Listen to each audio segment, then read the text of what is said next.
So some of you may be thinking, what actually happens when it goes through the wash? Why does it not work? Well, a lot of electronics, all of them, have integrated circuits which have thousands upon thousands, some have even millions of tiny pathways that go to various processors and batteries and other sorts of controllers.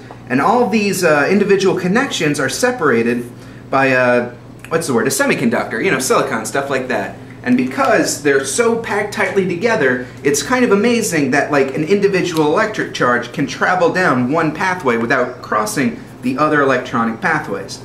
Now what happens when you get a system like this wet is that water is an excellent conductor of electricity.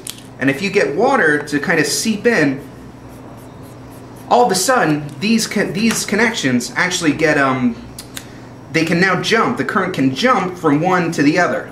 And that's what we call a short circuit. And when that happens, the connection can get broken, and then the entire system doesn't work anymore because every little one of these connections is important.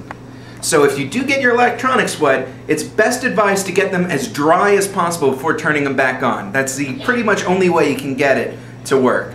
Some electronics don't use a charge, like certain types of flash memory, just media.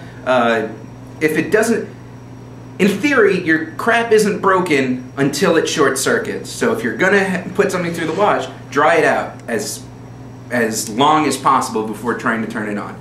This has been a science moment with some fat ass. I mean, Jake.